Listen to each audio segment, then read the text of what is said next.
right, coming out the top. All right, guys, episode 208 out the top, February 5th, 2024.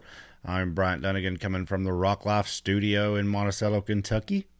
And we have our co-host, Mr. Dan Carter, back from Alexander City, Alabama. How are you? Doing well. How are you guys? Man, I'm glad to be home from Windrock. It's always my favorite event of the year. But that daggone, man, that weather. I don't know what it is. Yeah, it definitely drains you when it's weather like what we had at Windrock. Well, you're just walking through a mud pit the entire time. But listen, there's bigger things we could be fussing about other than a little rain at an off-road hill climb event. So I'll consider that pretty good. We're going to get right into our weekend first. Then we're going to talk about the event as a whole and get into the rundown and all that stuff. First things first. The video posted yesterday of the old full body reveal, rebuild reveal. It's doing good. So for the people who may have not seen that, may not know what we were doing, we rebuilt the hardest working full body in the face of the earth, I think.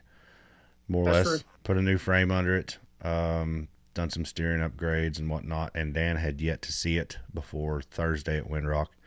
We took that thing and dropped it off to him. That whole video is live. You can go back and watch all that. But let's get your take here on the show. What'd you think? Tell us a little bit about it. And then you can get into, you had 2 runs on it Friday. What did it feel like? How was the courses? What do you think? What do you think? Is it a big upgrade? Man, I was speechless. Like when I first saw the full body, I mean, it's always had its own distinctive look, I guess. Like the silhouette of it's always been kind of distinctive. Mm-hmm. But man, once I saw the lights on that thing and just saw the, the job you guys had done on the wrap, and as far as putting a new fascia on it and the front end, the new L&W grill, I mean, every bit of it. It's like every time I looked at that thing, I saw some other bit of characteristic that just kind of poked its head out. So, I mean, I was blown away, man. I'm still speechless about how cool that thing looks and how well it turned out. Yeah, our boy Matthew done a lot of hard work on that. I helped him through most of it, but he did 99% of that thing. He did good. It turned out good. I'm hoping at some point we can finish the rest of it and get some other little knick-knacky stuff done to it. Yeah. Distance, dude, that just sucks. If you were any closer, like you could come to a race weekend and drop it off at the shop. I wouldn't care a bit. We'd take care of it for you. Yeah, for sure. And then, which I know there's a couple of things that you wanted to do that we just ran out of time. And, it would have been great to just drop that thing back off with you and gone to Wildcat to pick it up. But, man, I tell you what, Piercy has put the hours in on that thing. Yeah, he did good. And we started on something else today, but we'll talk about that in a minute. All right, so tell us a little bit about your runs. Let's do a little race recap for you, if you will. What did the car feel like? What did you think of the courses? Stuff like that. Well, the car, I was able to get my hands on it Thursday afternoon when we got there. The weather just had started getting dark. The only place for me to rip and run to that thing is kind of the pit area, and I've always been against those people just ripping and running up and down the pit area 100 miles an hour. So I try to be conservative and considerate of everybody else's space and feelings. But, I knew then that car was it seemed like brand new to me. Everything was tight. Steering was tight. Suspension felt really good. So the only thing we had to do, which I didn't want to do any pre-running Friday morning because the weather, I mean, it just rained and rained and rained. So it's just been a mud slop anyway. But the first run, it was still wet and muddy, but the car skated a little bit through the mud. But other than that, whenever, I turned the wheels turned and the car started to react, which, kind of unfamiliar when it comes to me driving that full body, just because of the slop that used to be in the car. So you guys removed all the slop. I mean, the car was responsive. It felt pretty good. Was just trying to be conservative because I knew that, with it being in the mud like that, all it takes is to hit something that it grabs a hold to. You're popping an axle or tearing something up or damaging it. But I felt like I was fast paced, but I wasn't full on race pace. And I knew that hill that everybody had trouble with, I had to hit it wide open for me to have any kind of advantage of making it, over the crest of the hill. But unfortunately, we got hung up, and I knew right then, instead of backing up and hitting it again, something just told me to back all the way off of it and go another route. I didn't really have a plan B for that, other than to just go far right, and it seemed to work out. But we still were able to knock in. I think it was a 7th place finish on hill 1. Hill 2, I had a little bit better perspective about what I wanted to do. I knew to avoid that area that was kind of rutted out. So overall, everything felt well. Only complaint I had was the GoPro kind of crapped out on me on hill 1, so I didn't really get to watch my run from that. But we were able to get the GoPro sorted out, hit hill 2, and I think we walked away with a 6th place finish overall. So anytime I feel that we can get a top 10 and load it back up on the trailer under its own power, to me, that's a win. But I can't thank you guys enough for all the hard work that you guys put into it, and all the companies that were kind of behind the scenes that helped that thing come to fruition for the weekend. Yeah, that was, well, I don't want to say we squeaked it out. We had a little time, but we didn't have enough time to get everything done. Keller ball joints, Perfection driveline, Rapper Mike, all those guys come together. We got it done. And hopefully, like I said, end of the season, whatever, we'll get our hands on it again and give it a little more going through. I'm just glad to see it's driving good, which in all honesty, it needs some kind of tear down, as most race cars actually probably should. Right. It needs some kind of tear down every winter, and we don't care to do that. That's we enjoy it, so that's good. Speaking of new cars, we got another one. Yeah, this weekend was, I mean, it was like a dream come true. It was like a weekend come true. I mean, I never expected all this to just fall in our lap this weekend, but it was a hell of a weekend. It was. Chet from L&W Fab text me and Dan at I don't know, at 4 a.m. He said, "Hey, if I bring you a buggy, do you have a way to get it home?" We'll figure it out, bud. Like, that's right. Yeah. And so he showed up Saturday evening. We were not expecting it. We had other transportation plans for it, and it was supposed to be there anyways, but that deal fell through. So we kind of gave up on picking it up this weekend. And right. But Chet hand delivered it to Windrock, and man, I can't. That thing is so nice, dude. I'm glad you were able to see it in person, the way that kind of worked out, because I'd seen the buggy in a couple of different stages, and you saw it back. I think it was when you and I went to L&W for the Ride for the Cure. We ran over there, but we weren't able to see much of the buggy. Yeah, he didn't have much done, and that actually ended up being that one got gone. That's right. That was a totally different chassis. Yeah, that one got gone, but really there wasn't nothing to see other than a lower and some shock hoops. Right. But man, he did so well on that, and I can't thank them enough. I really don't know. We're going to do a little video series on it, and it may be 5 episodes or it may be 100. I don't know. We're just going to film a little bit. We've got it at the shop. We're taking it apart to put it back together the first time now. And then we're going to try and get that thing where we can drive it. I want to get Dan behind the seat, make sure everything's comfortable, make sure everything's where he needs it to be, make sure there's no adjustments that need to be done. Line of sight's good everywhere. I mean, we're going to full on race prep it. It's going to be ready to drive. And then I want him to look at it and say, okay, well, I don't like this, or I do like this, or this needs to be moved here. Make sure nothing is going to be in the way of anything else. Then we're going to take it back home and take it back apart again. So we're gonna document every bit of that.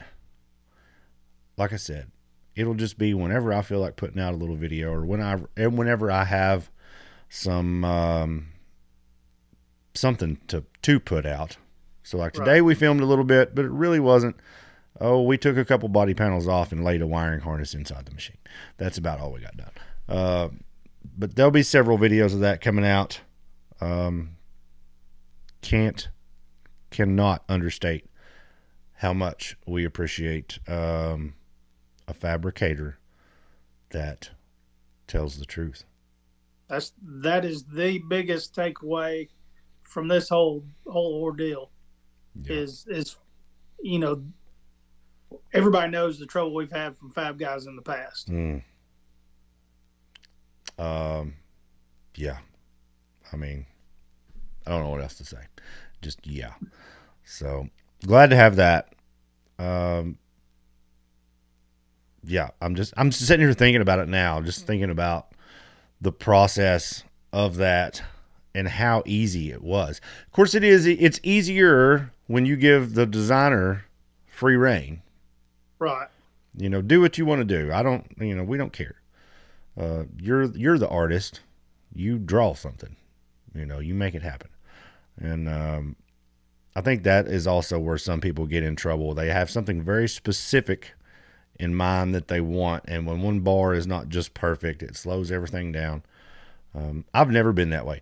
Both of my chassis, the red buggy, I told him to build me one. Right. I'll sit in it and drive it when it's done. Build me one. I don't care what it looks like. And we told Chet the same thing with this one. Build us a buggy. Build us what you want to build.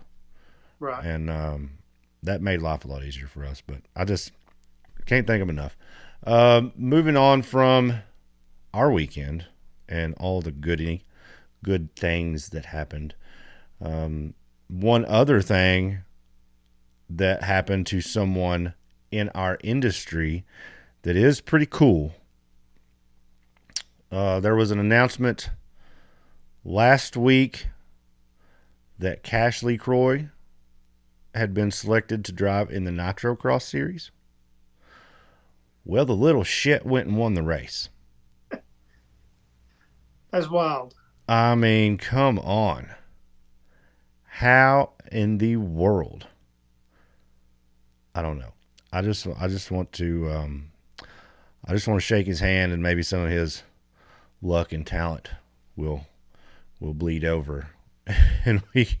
Right. I don't get it. It's so awesome. Yeah, it is, and it's too. It's just not like it wasn't like a youth class, or it wasn't like this was pro turbo. Like pro turbo. I mean, he was with the big boys, and I want to say like Jim York was in that class, Travis Pastrana was in that class. There's a few other like top notch drivers in that class, and he come out on top. Dude, kid wins and everything he gets his hands on. And I think he's 15 now? I believe so. I think he's 15 years old now. We've been watching him race since he was 7? 7 or 8. Yeah. I believe the first. I believe he won the NRRA race when he was 8. I think that's right. I believe you're right. Maybe we'll ask Cozine. I don't know. Cozine will straighten us out if we're wrong on that rock bouncer history.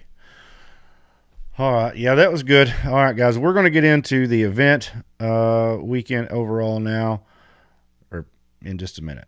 Whatever. All right. So, Windrock. Always is a big event. It was, man, the crowd was great. but for whatever reason, the last 3 or 4 years, me and Jody were talking about this down there. I don't know as I've ever been to a race down there when I wasn't walking in ankle deep mud. Right. Somewhere. You know, we were arguing about one of the races of riches, and it wasn't raining that day. Best I remember, it was probably 100 degrees, but it had rained all leading up to Windrock, right, to the event, and we were walking around in the Old Hill area, and it was just muddy, but there was dust flying off the hill when everybody was racing. But it's just like everywhere I go down there is a mud hole. One of these days we'll get to go, and it's going to be nice and dry, and we're going to be cussing the dust. That's right. But man, I don't know. It was a good weekend. Did you see though? I want to talk about this for a second. So I'm trying to figure out how to say this without hurting somebody's feelings. Rip the Band-Aid off. So I was watching the live feed a little bit while I was there because I like to hear what they're saying. Right. Or especially leading up to the event or whatever. And man, the people in the comment section on those feeds were absolutely ripping our commentators. Right. I don't know. I just seen them. I seen them, but I didn't read them, if that makes sense. Yeah. And it's one of those things too. It's like, I learned early on, never read the comments. Oh no, the internet's a horrible place. I mean, there's going to be haters everywhere, but man, I don't know. I'm with you. It's like, you know, some of the things that I saw that were said, you know, just kind of makes you like, well, if you think you can do better, come on. I will be the first to admit, and I think this is, man, I'm really trying to be nice here. Our guys do a great job. Everybody in our series that works in our series does a great job. I do think that part of the thing that holds us back just a little bit is being taken seriously. Right. Everybody, I shouldn't say everybody, a lot of people think we're just a bunch of old rednecks playing in the mud. If we act like just a bunch of old rednecks and goofy and stuff all the time, you know, playing in the mud, that's what we're going to be. Right. So there is times I would like to see us taken more seriously as an actual guys. I consider this major motorsports. Yeah. I don't know how you have $100,000 cars and you're not a major motorsport. So sometimes I see it being treated very lightheartedly and playful, and that's good. But sometimes I feel like we should focus on the event that's going on, the action that's going on, and I don't know. Sometimes I do want it treated more like an actual sports broadcast, I guess you could say. Right. And, you know, there's always room for improvement. It doesn't matter what. I mean, like, we saw Speed Sport on site this weekend. We saw some results of what happened when Speed Sport interviewed certain people. We see the results of certain people seeing the Hillside Live stuff. And, I mean, I'm okay anytime for constructive criticism. But just straight up bashing and, you know, some of the negativity. Yeah, I'm super grateful that it's there. That right. All this stuff is there. I'm super grateful, and I couldn't do it, and I couldn't do it any better than anybody else. But like some of the comments, guys, we're gonna have to lay off that. That's a little. If you have a problem with someone, just talk to them or don't say nothing at all. Right. That's just as simple as it is. But now, that being said, I would like to see it taken a little more seriously at times. And that's not, I don't know, I think that's across the board. Right. There are things being said that don't need to be said at our events, that are inappropriate at our events. There's stuff getting said over the loudspeaker sometimes that I really don't like. But there's also lots of good. We just got to get that balance back a little bit. I feel like sometimes we get a little lazy. But if we want to be taken serious, we've got to be serious. So, something to think about. Let's see. We'll move on from that. That's kind of a downer. 84 entries. I believe. I mean, I was like, at first I was like 84. I mean, come on, because we've seen other series post bogus entries trying to get. By the time you added late entries in, and I don't know how many there were, if there were any. By the time you added late entries in, I believe the number's right on it. I believe it was at least 80. Yeah. I would say I know we had 3, I believe, in stock class, and then I believe there were also 3 more in UTV bounty. So I noticed there was some. I kind of scrolled through the result sheets a little bit today. I noticed there were some 0 points in some of the big bouncers, like the last 4. So those are no shows. But outside, I mean, there was 24, 25 entered. That's huge. And to have only 3 or 4 no shows out of that's pretty good. Typically your entry list is however long, and you take a quarter of it out for no shows, and 4 out of 20 is not horrible. But yeah, what a big car count. And what about the kids, man? The youth class. Oh. So the day was over, right? The day was over. And Friday, I filmed all day long, and I stayed and got the podium. Well, Saturday, we filmed all day long, and, man, I was tired. I was hungry. I'm like, well, I'm going to have to miss the podium. I'm going back to the truck. Well, it's a good thing I did. 3 hours later, there's still, I don't know how many they had in that daggone youth class, but it seems like they ran forever. Right. Which is so cool. I think they did it. They had like 15 or 18 entries in the youth class. That's wild. That is wild. That was so cool. I wish I'd have stayed and watched some of it. I seen pictures of them having to push them through part of the course because it was so muddy and they couldn't make it. Man, it's just, I hate that for them, but I'm sure they had a ball down there playing in that mud. Right. Bounty didn't have a big crowd, but every other class was pretty well filled out. I'd like to see some more people in that Bounty class. I think there was 7 or 8 in it. Yeah. But listen, Windrock's in that Bounty series in the UTV. If you get past the first part, it's not so horrible, but the first 100 foot of the course is pretty rough. And considering you got to do it twice. Oh, for sure. Yeah.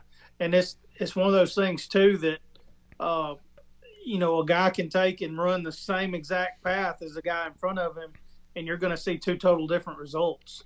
Yeah. And you've seen that in the big bouncers. Mm-hmm. Going up that first little rock ledge, man, it would just throw you everywhere. But I don't know I can't remember who the first one was. In the UTVs that kind of found the cheater line. Yeah. I think it may have been Casey Howell. It was. But the first 2 or 3 guys I saw hit that, I didn't think it was doable. Well, I didn't either. I was talking to Matt from Busted Knuckle. Me and him were standing next to each other. And I said, are any UTVs going to get up this? And he said, well, every time I say no and every time somebody does. He said, so I'm going to go with, yeah, there's going to be some people get up it.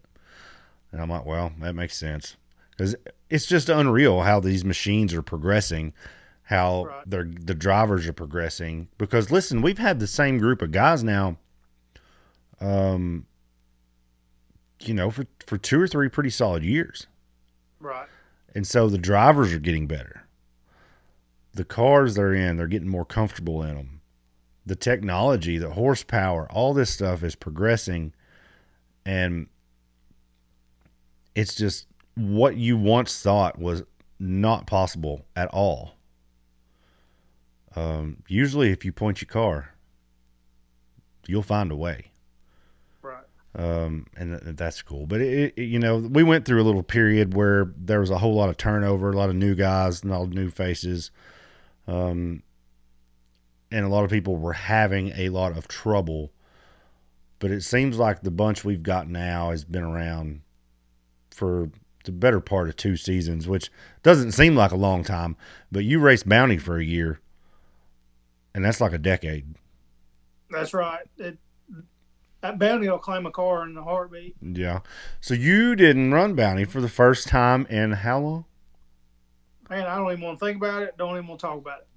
That's the like it was one of those things that I missed it. I'm not gonna lie, I missed it.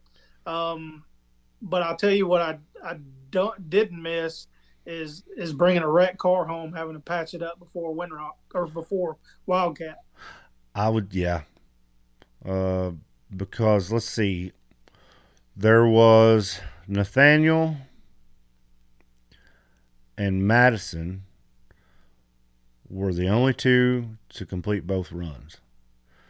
So I'm not 100% certain what happened to everybody else, but they either turned over, broke, for whatever reason, didn't complete the courses. So you got out of I don't know how many there was. Let's say there were 10 entries. So you got 2 cars that don't have to be completely disassembled, out of 10. And with our damn luck, we would have been on the side of the 8. Yeah. And that also would have been our luck, too. We would have had to been the first one up both hills. Well, naturally, yeah. So you didn't run, but Saturday was your first time, like, actually, yeah. It's probably your first time in a long time being on the hill all day and filming and not having to run around. Yeah, it was kind of nice. Kind of a change of pace. Instead of being behind the steering wheel, we were behind the camera most of the day. I enjoyed it. Got to see a lot of the media guys and see what they put up with. And the only thing I haven't figured out is how they all get to the top of the hill. Like, you get up there and they're just there. Like, I don't know about you, but I blacked out climbing the summit of Windrock Hill or Windrock Mountain, whatever you want to call that. But it's like, dude, that just lets you know. I mean, if some of those guys get up there like an hour before the race starts, like I could see it taking that long to get up there. So they're from the few events I've filmed, right? I've noticed this. You have a few guys that don't leave the bottom. They stay down there. And then you have the guys that go up on top. And it's usually the same crowd. Mm-hmm. And guys, I'm not knocking anybody. Because if I had my choice, I'd stay at the damn bottom too. But I've watched Matt from Busted Knuckle at every event that I've been to. He is the last one to show up. And he just walks up. And he's like, hey, what's up? It's nothing. Talk, chit-chat for a second. Then he goes and starts up the hill. You blink, and he's at the top. Teleports. Dude, he's half Billy Goat. Yeah. He has to be. Him and Bill are both freaking goats. They get to the top, and they're not out of breath. I think it's because they're in shape, and they're not in the shape I'm in, which is round. I think that helps. Let's see. Yeah, Matt's always up there. I'm trying to think who else. Let's see. Bub was up there on the second run. Oh, I didn't see him the second run. I didn't know where he was at. Yeah, I talked to him a good bit, and that's something else I've noticed. A lot of those guys will be down bottom on first run, and then they'll get up on top on second run, and then I've noticed that there's a different crowd of guys that they go just for wherever they think the action's going to be. See, yeah, and see, I try and do. I want to be, especially if I'm by myself, I want to be where I can get the most of the course. And so sometimes you have to sacrifice being right in the action to get more of the whole thing. Right. But I like to try and be like right where it's at. Yeah. And one of these days it may bite me, but I like to be right in the rough spot. It just, I don't know, it makes for better video. And, yeah. Well, and it shows you, I mean, it gives you firsthand the respect that those guys deserve for being up there. I mean, it's like they're dodging rocks and mud. And was that you that showed me the video? Yeah. Of it's like, it may have been like Timmy or somebody, and they were like 100 yards away from you, fixing to cross the finish line. Yeah, it was and Timmy. And then a piece of mud flies down and hits your camera. Yeah, Timmy, and hell, I thought he was gone. He'd done climbed the hill. He was way up above me, and he takes off to turn to go towards the finish line, and I'm still holding my camera up. And here comes a little freaking gravel from God knows where and hits right dead center of my phone. Yeah. So it is very dangerous. My fingers and hands, I was hiding behind a tree Friday. I was hiding behind a tree, and I would just reach my hand out around the tree and hold the camera, and my hand took a beating. So one of these days it's going to get me, and I'm going to cuss and say bad words. But we'll keep putting ourselves in harm's way until that does happen, I suppose. But I like filming, man. So I'm glad you got to get up there with me some and see a little different perspective. It's a little more relaxed. Right.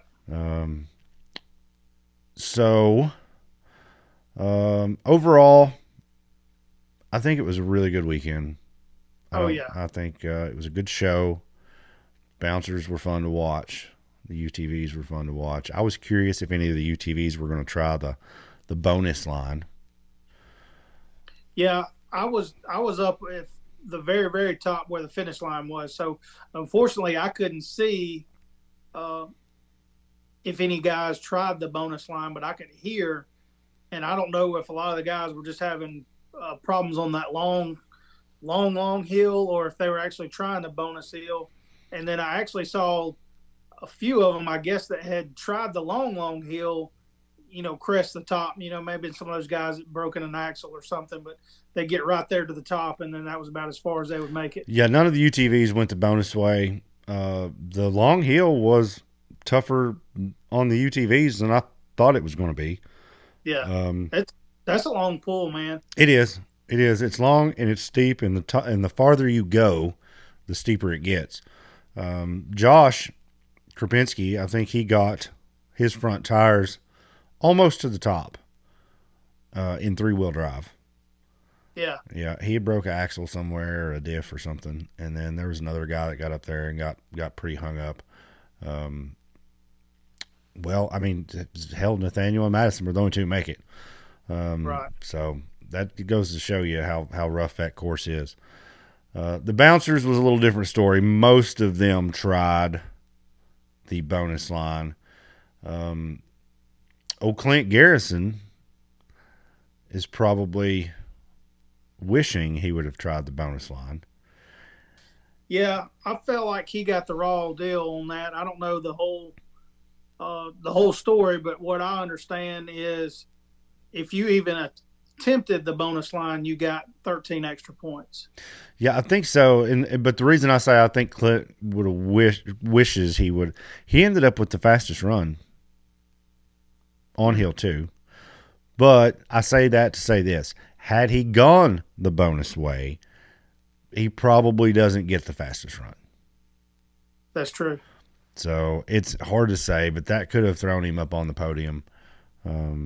But he said before it was over, before the run, he said, man, I'm not even messing with that. I'm going to come over here, take this straight line, get me a good time and a good finish. And so he may have made a good trade. Yeah. Yeah. Yeah, like, because that was a couple of UTV guys were looking at that. And, they were asking me my opinion, and I had kind of the same idea as Clint did. What if you, for one, only I think 3 or 4 people climbed hill 1. 3. So hill 2, you're on the podium if you can climb it. So why not just go ahead and shoot the long hill and climb it and be done with it, have a fast time. Go get your finish and make somebody else beat you. Right. Absolutely. Yeah. I don't know. Good weekend. Good courses. Oh, I had a blast. While we're talking about that, I want to talk a little bit about a rumor that we heard going around this weekend. Our finals date for Mid-America, from what I understand, is in question. I did reach out to Mid-America this morning for comment. Got nothing. I sent them an email. I called, and the person who answered the phone was supposed to pass along my question. Never got answered. But from my understanding, Mid-America is going through, and we all know they've had trouble with Ultra 4. There's a whole lot of stuff going on out there. They've canceled a lot of stuff, done a lot of stuff. But my understanding is our finals date is in jeopardy out there, and if it does not return to Mid-America, we are on the books for Windrock for finals. For the people who have been listening to this show since its inception, you understand how happy this makes me. You've been manifesting this all along. You have to say it to make it true, baby. This is going to be epic if it indeed does happen. I know there were some people who they heard this, they went to Windrock to get their camping reservations for the fall. Camping is already almost sold out, so that tells you something. Right. Talked to some Windrock employees who were there at the event working recovery. They were under the impression that they were going to have a weekend at some point where they're going to clear off a whole lot more of that bowl area. They're going to cut a lot of the small stuff out, open it up for more trails. Because, listen, there's trails all over that little bowl area. Right. It's just some of them you can't get to real easy. Some of them you can't see real good. But they're going to cut that out to allow access for some equipment to get in there, make some hills if we need to. They're talking about clearing the spectator area out some because there is a bunch of trees over there.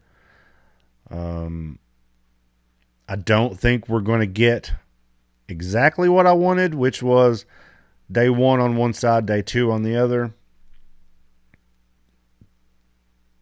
But I'll take what I get. We'll keep you guys updated on this as it becomes, as more news becomes available. If this ever does drop, the official announcement, we will do a bonus episode that day, and we will talk about it.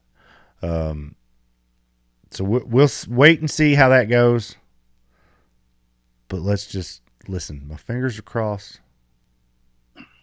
I'm down. Windrock finals. Nothing would make me happier this season. I definitely like it. I think it'd be great. One more little thing before we get on to the rundown for this week. Who is your On the Hook nominee for the weekend? Whew. I've got mine. Man, you didn't give me any warning. Mm-mm. Oh man. Well, I'll tell you mine while you're thinking. Yeah. I don't think anybody deserves it more than our Speed Sport ambassador, Mr. Trent Ratliff. He beat on that machine and beat on that machine and beat on that machine and cussed and screamed and called it every name he could think of until he finally had to be towed out of that place. Yeah. I didn't see nobody leave. There was a few people that had to get pulled up the hill by the dozer, but nobody really left swinging on a hook. Trent had to be pulled out by Keith. So that's the closest we've got to on the hook. Yeah, I agree with you because even his daddy was yelling and cussing. Yeah.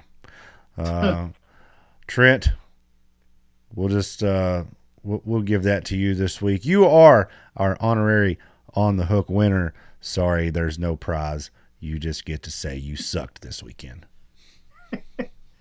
All right, guys, we're here for this week's edition of the Rundown.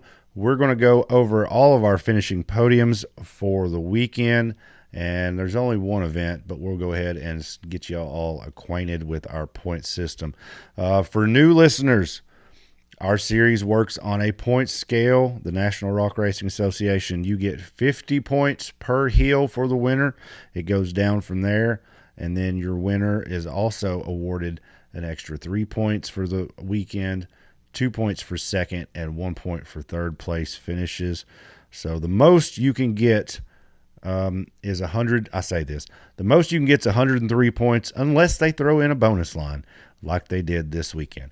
So they're not hard to follow most of the time, but we'll keep you updated all season long on the point standings as we go. Daniel, which class you want to start with, and we'll get going on our podium finishes.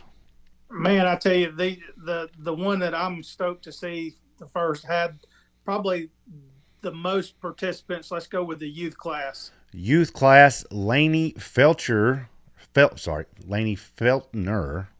can't even read my own writing, was in third place with 85 points. Ava Garner with 96, and Clara Hoback was the winner from Windrock with a perfect score of 103. Next, we got probably the class that had the best beatdowns. I'm going to say it's going to be the VIN class. Let's hear it.